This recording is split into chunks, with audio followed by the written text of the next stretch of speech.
हलै बहुते छिनार रे सखी डरै बराबो के गंदा विचार रे सखी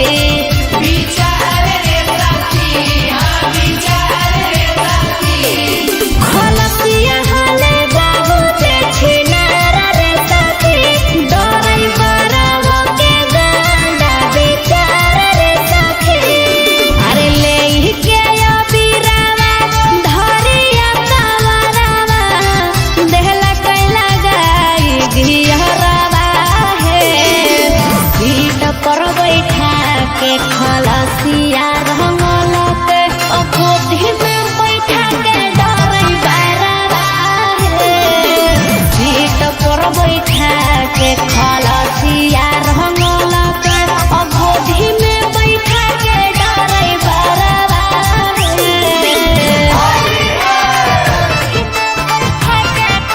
अरे ले जहा जहा कैसा जहा खा के पान जो दा डरै बरावा छोड़ना डरै बरावा छोड़ना होली में कल कई गरदा डरै बरावा छोड़ना ए सखी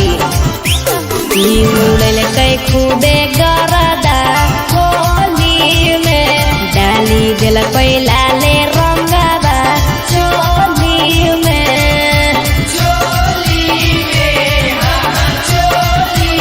उड़ल कई खूबे गरदा होली में डाली दिल पैला ले रंगवा चोली में अरे लेके पीछा कोरिया सटी गेलै भिरिया देहला कैला सारी घाघरवा हे पीठ पर बैठा के खलसिया रंगलक गोदी में बैठा के डरै बरावा हे पीठ पर बैठा के खलसिया रंगलक गोदी में बैठा के डरै बरावा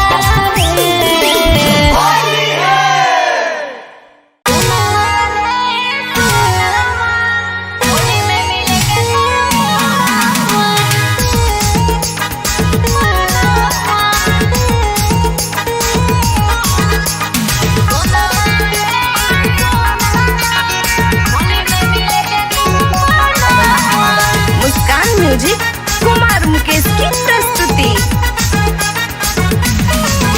हे सोनावा रे सोनावा होली में मिले के करमानावा सोनावा रे सोनावा होली में मिले के करमानावा लेके अबीर पीछा कोरिया रोगे जो हमर खजानावा सोनावा रे सोनावा होली में मिले के करमानावा सोनावा रे सोनावा होली में मिले के करमानावा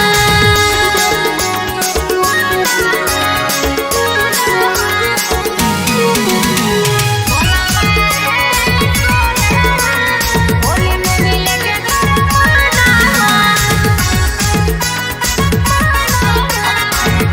ए रे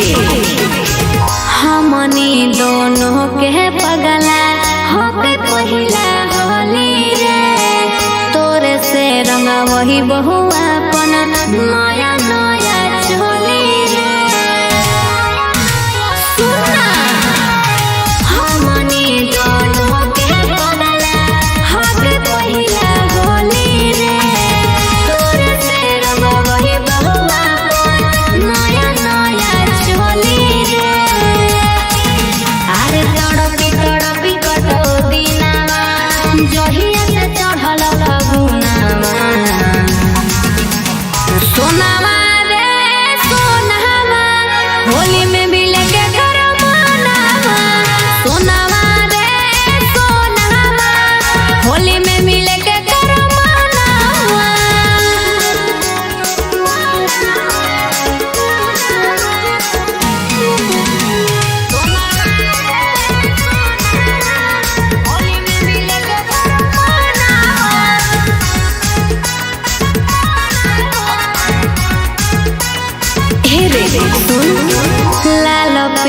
कर दी है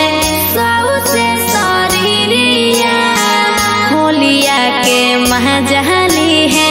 सटके हो मोरो भिरिया सुन रे लाला पियर कर दी है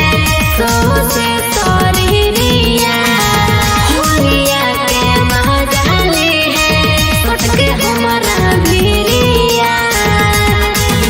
और गोरे गाल लाल तोरे आई जो चलो तुमने कौन बहाना सोनावा रे सोनावा होली में भी लेके कर मनावा सोनावा रे सोनावा होली में भी लेके कर मनावा।